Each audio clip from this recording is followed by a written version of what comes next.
Fala turma, tudo bem? Professor André Eduardo, e hoje vamos dar continuidade àquele assunto que nós estávamos vendo, que nós vimos na última aula de geometria molecular, falando um pouco hoje sobre polaridade. Pessoal, nossa aula vai ser dividida também em 3 pontos, na qual nós vamos falar uma breve introdução do que é polaridade, passar para ver as polaridades das ligações químicas, por fim, encerrar com polaridade nas moléculas, pessoal. Bom, então, polaridade. A polaridade é algo muito interessante, porque ela vai explicar diversos fenômenos da natureza e do nosso cotidiano. Um dos fenômenos que vai explicar e é aquela que todo mundo se pergunta, por que água e óleo não se misturam?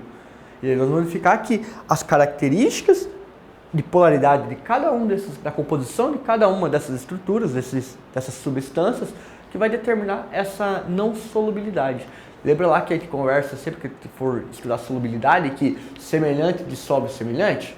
Então, isso bate no princípio porque nós estamos lidando com moléculas polares e moléculas apolares. Moléculas polares vão ser dissolvidas com solventes polares, pessoal. Da mesma maneira que moléculas apolares, ou seja, que não possuem polaridade, elas vão ser dissolvidas por solventes apolares, certo? Então isso é muito importante para explicar não só o fenômeno ali como da água e óleo não se misturarem, mas também uma diversidade de aplicações de meio biológico. Aí pode ver também a questão de composição ali das células, porque vamos ver que as estruturas que formam ali a bicamada lipídica são cadeias, são moléculas tão grandes que ela possui uma ponta da molécula apolar e a outra ponta polar, de tal maneira então que você consegue gerar membranas, pessoal, que conseguem, baseado nessa interação com o meio extracelular ou intracelular e as micelas ali, que são o caso dessas estruturas, que vão possuir essa cauda apolar, que vai interagir uma com a outra. Então, de maneira geral, polaridade é muito importante para entender não só fenômenos cotidianos, mas também entender como os fenômenos biológicos se comportam e são desenvolvidos. Certo, pessoal? Então, visto isso, a primeira parte que você entender polaridade, você tem que entender que, antes de entender a polaridade do sistema, você tem que entender a polaridade da molécula e, anteriormente, a polaridade das ligações, pessoal. E, basicamente, toda vez que você for ver uma questão de polaridade, você tem que ver a diferença de eletronegatividade entre os átomos que estão envolvidos naquela ligação. Pessoal, ligação iônica. O que é a ligação iônica? Lembra lá? Ligação iônica é uma ligação feita a partir de uma interação eletrostática, uma vez que um átomo é muito eletropositivo, ele fornece o seu elétron da valência para um átomo muito eletronegativo, de tal maneira que vai gerar íons. O nome próprio já diz, ligação iônica gera íons. Um átomo que perdeu um elétron é um íon positivo, um cátion. Um átomo que ganhou um elétron é um íon negativo, um ânion, pessoal. Então, uma vez que você tem um cátion, que tem uma carga positiva, e um ânion, que tem uma carga negativa, a ligação iônica vai ser uma interação eletrostática entre esses dois átomos, de tal maneira que, por si só, já vai ter uma parte da molécula que vai ser mais positiva e uma outra parte da molécula que vai ser mais negativa. Então, toda vez que você vê uma estrutura, ou toda vez que você vê uma molécula que possui uma ligação iônica, pessoal, você sempre vai levar em consideração que a ligação dessa molécula é uma ligação polar já. Então, por quê? Um lado possui uma carga negativa, outro lado uma carga positiva, consequente da formação dos ânions e cátions, que são consequente da própria geração dos íons que são feitos para ocorrer essa ligação. Então, ligação iônica sempre será polar, pessoal. E a ligação covalente? Na ligação covalente, pessoal, você vai ter que observar a eletronegatividade de cada átomo que está sendo envolvido naquela ligação. Então, você tem que entender que podemos ter ligações covalentes apolares e ligações covalentes polares, pessoal. E tudo isso vai de acordo também com a eletronegatividade dos átomos envolvidos. Por quê? Quando o átomo é mais eletronegativo, ele tende a atrair essa densidade eletrônica para ele, de tal maneira então que gera os polos, entendeu? O polo negativo, um polo mais negativo, um polo mais positivo. Pessoal, ligação covalente apolar necessariamente será uma ligação envolvendo dois átomos iguais, ou seja, então a diferença de eletronegatividade entre dois átomos iguais não existe. Então vai ser uma ligação apolar. Pode ver aqui no nosso slide aqui uma molécula ali de bromo, por exemplo, pessoal. Pode ver que os dois bromos estão interagindo por intermédio de uma ligação sigma ali, e a densidade eletrônica em ambos os polos da molécula é a mesma. Por quê? Porque os dois átomos são iguais, pessoal. Então não tem como um puxar mais do que o outro. Então vai acabar gerando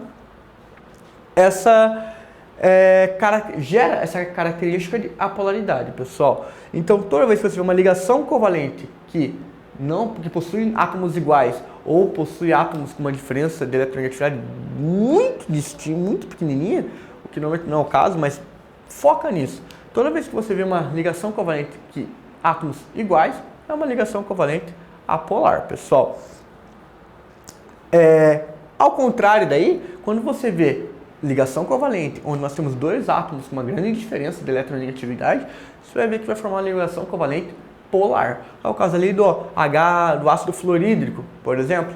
O halogênio, por si só, halogênios são átomos que possuem uma alta eletronegatividade. O hidrogênio, ele não possui uma eletronegatividade tão alta assim. Então pode ver que a nuvem eletrônica, a densidade eletrônica, pessoal, dessa molécula do ácido fluorídrico, por exemplo, ela é deslocada. Deslocada para onde?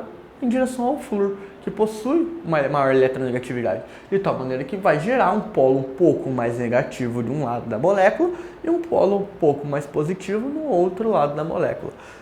Sempre fica atento a esse esqueminha aqui de baixo no nosso slide, ó, de átomos ali dos não metais que possuem a ordem crescente de eletronegatividade. O flúor, ele sempre vai ser o átomo que vai possuir a maior eletronegatividade. Posteriormente ao flúor, nós vamos ter o oxigênio, depois o nitrogênio, em seguida cloro, bromo, iodo, enxofre, carbono, fósforo e hidrogênio, pessoal. Então, fique atento a esses átomos. Você viu que é uma ligação covalente e você viu a presença desses átomos? Olhe o sistema como um todo, olhe a molécula como um todo, olhe as ligações que esses átomos estão realizando e você consegue estabelecer se daí é uma ligação polar ou uma ligação apolar. Beleza, pessoal? Visto isso, como a gente vai conversar então sobre polaridade nas moléculas? E é importante que você tenha bem claro para vocês a polaridade nas ligações, porque você precisa entender polaridade de ligação para entender a polaridade nas moléculas, pessoal. Por quê? Porque a polaridade da molécula depende das ligações que estão sendo estabelecidas, certo? Então, a gente já viu ali que em moléculas diatômicas, pessoal, se for ligação iônica, é polar. Se for ligação covalente, vai depender muito da característica ali de cada átomo que está envolvido na ligação, certo?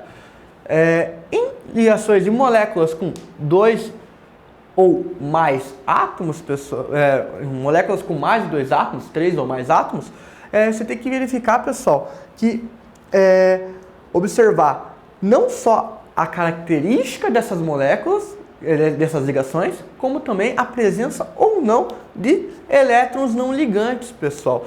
E a melhor maneira de ver isso é desenhando a molécula e também calculando ali o momento dipolar resultante, pessoal. Então vamos pegar aqui o exemplo, nós temos aqui o CO2 e o H2O, pessoal. Vamos desenhar aqui para a gente verificar umas questões. Começar pelo CO2. Então você vê lá, oxigênio, dupla carbono, dupla oxigênio, certo? Se você for desenhar os pares de elétrons livres, opa, certo? Ligações covalentes, existem diferença de eletronegatividade? Existe, concorda comigo? Concorda? Lembra do nosso esquema lá que o oxigênio é um átomo mais eletronegativo que o carbono? Então vai gerar um deslocamento aqui do dipolo, mas da mesma maneira que gera esse deslocamento da nuvem eletrônica desse carbono com esse oxigênio, vai gerar também desse carbono com esse oxigênio. De tal maneira, pessoal, que o momento dipolar resultante aqui, o momento dipolar resultante dessa molécula aqui vai ser igual a zero. Porque existe um deslocamento para cá e um deslocamento para cá. Logo, então, esse com esse se anulam. De tal maneira que vai gerar um momento dipolar resultante igual a zero, pessoal. Certo? Aqui na parte de baixo, vamos desenhar a molécula de água, pessoal. Ó, H2O, certo? Opa! Aqui, então, oxigênio no meio. Vai ter uma ligação com o hidrogênio aqui, outro hidrogênio aqui. Vai ter o par de elétrons livres lá, certo? O oxigênio é um átomo mais eletronegativo que o hidrogênio. Nós verificamos isso, né? Então existe um deslocamento aqui, certo? Soma. De tal maneira que o vetor, existe uma diferença aqui na polaridade dessa molécula que a gente vê que é nesse sentido.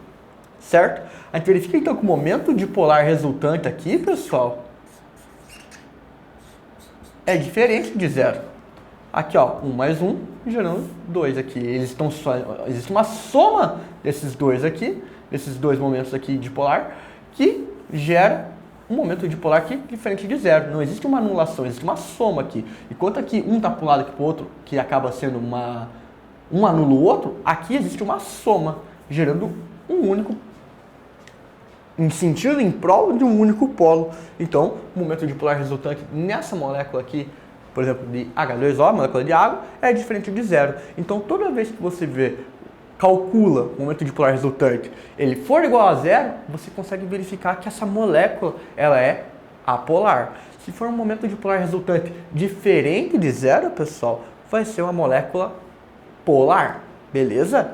Estabelecido isso, vamos conversar então todos esses conhecimentos que nós adquirimos, aplicar eles em alguns exercícios. Bom, o primeiro, a geometria molecular é a forma como os átomos da molécula estão dispostos espacialmente. Possui importância porque ajuda a definir as propriedades da substância. Selecione as alternativas, onde há exata correspondência entre moléculas, sua forma geométrica e polaridade. A resposta final é a soma dos números das alternativas selecionadas, pessoal. Então vamos lá. Primeira ali molécula N2, pessoal. N2, certo? N2, se você for desenhar lá, N tripla N, concorda comigo? Vai ter aqui o par de elétrons livres. Geometria dessa estrutura, linear. Concorda? Momento dipolar que vai ter, ó, daqui vai puxar para cá, vai puxar para cá. E lembra que a gente comentou que moléculas diatômicas de átomos iguais não possuem polaridade. Por causa disso aqui também, pessoal, acaba se anulando se você for calcular aqui, ó. Então, certo? Então aqui uma molécula apolar. É o que está dizendo ali? N2 linear apolar? É. Então, a alternativa 01 ali está correta.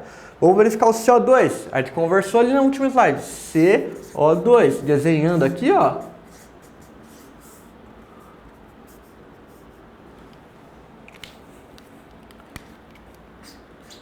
Momento dipolar para cá, certo? 180 graus. Então, CO2 linear apolar. Concorda comigo? Então, CO2 linear apolar, CO2 linear apolar. Concorda? Beleza. 4. Angular polar. Nós vimos no último slide também, pessoal. Aqui, ó. H2O.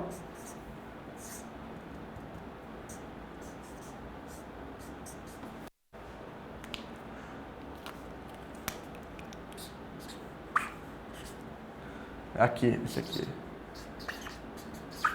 Aqui, gerando esse vetor. Então, o momento dipolar resultante aqui é diferente de zero, concorda comigo?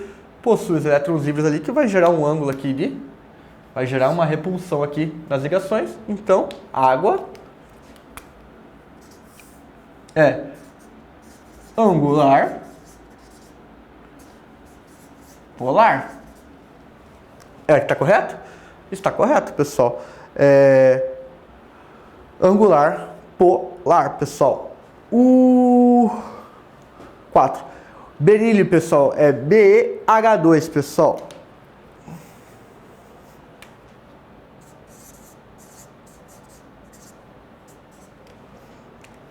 Olha lá que o berílio.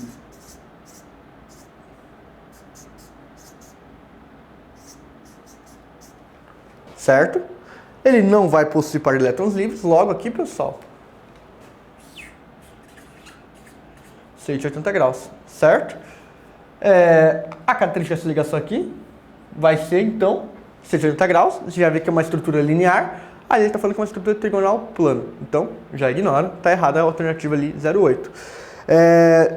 Alternativa 16.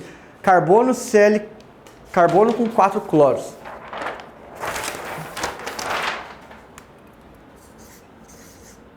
Esse aqui é interessante. Você tem o carbono, um Cl aqui, um Cl aqui, um Cl aqui, um Cl aqui. Você vai lá verificar, ele tem os elétrons livres deles lá, o cada cloro.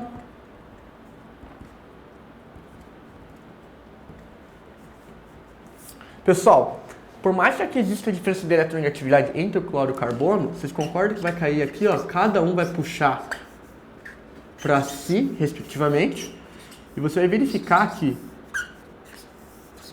o momento dipolar resultante dessa estrutura aqui é igual a zero. Logo, por mais que possua uma estrutura tetraédrica, é uma estrutura apolar. Então, correto. A alternativa 16 ali está correta, pessoal. E a 32, BF3, polar, o boro com 3 fluoros, se você for desenhar. Certo? O boro ali vai possuir ali, você verifica aqui, a estrutura dele também vai ser uma estrutura que vai possuir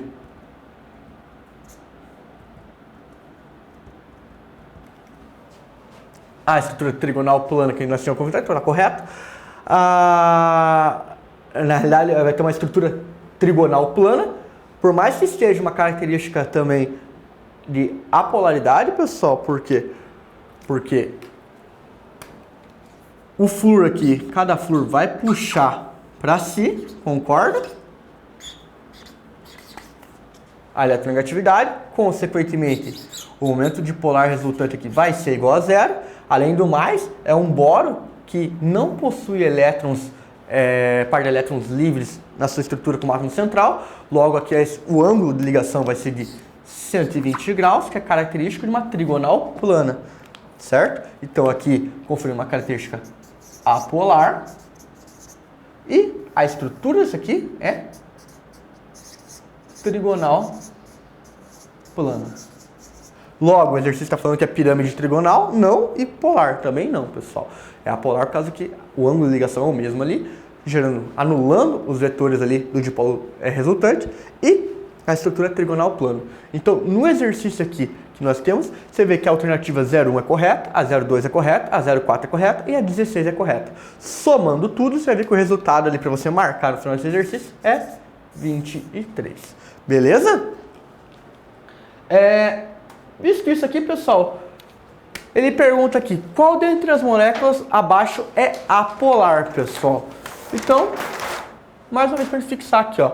Água, nós verificamos que ela é polar, porque o oxigênio vai puxar lá o momento dipolar resultante da molécula ali, de H2O, ele é diferente de zero, então polar. HCl, pessoal, você vai verificar que a molécula também ela é polar, porque o cloro é um átomo mais eletronegativo, acaba puxando essa nuvem eletrônica para a estrutura.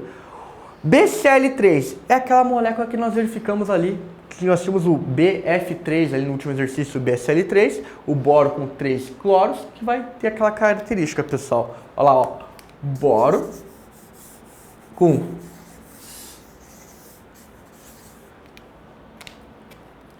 cada um vai puxar para si o momento dipolar resultante aqui. Se você for verificar isso aqui, o momento dipolar resultante é igual a zero, logo uma estrutura apolar. Nesse exercício, então, a estrutura, a molécula abaixo que é apolar, é a estrutura ali C. Vamos pegar ali só para ver o CH3Cl ali, pessoal, porque é uma molécula um pouco mais diferente. Então, ó, CH3Cl, o carbono,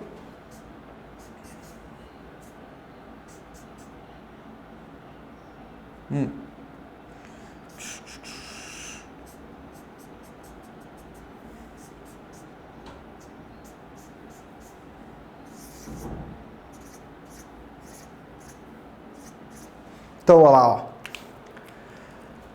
O carbono é um átomo mais eletronegativo que o hidrogênio, pá, 3 aqui, e daqui, ó, pra cá. Então você pode ver, pessoal, que não gera, os 3 hidrogênios mais se anulem aqui, o cloro puxa essa densidade eletrônica para ele. Então isso aqui acaba sendo um momento dipolar resultante dessa molécula diferente de zero, porque não ocorre uma anulação, então tornando essa molécula aqui uma molécula polar, certo? Só trazer e desenhar essa estrutura para vocês, porque não foi vista nas outras estruturas até agora, e para diferenciar. Se fosse 4 hidrogênios, daí seria igual a zero, porque o hidrogênio também ia deslocar essa densidade para o carbono, certo, pessoal? Então, toda vez que você for trabalhar com geometria ou polaridade de moléculas, desenhe a molécula, pessoal, certo? Visto isso, então, aqui, para encerrar, a molécula de OF2 é apolar e a molécula de BF2 é apolar. Isso se deve ao que, pessoal? A diferença de eletronegatividade entre os átomos nas respectivas moléculas? Não. Na realidade, não, porque ambos os casos aqui possuem diferença de eletronegatividade entre os átomos, mas não é o que vai ser vai providenciar essa característica de polaridade desses átomos. Geometria molecular? Sim, pessoal.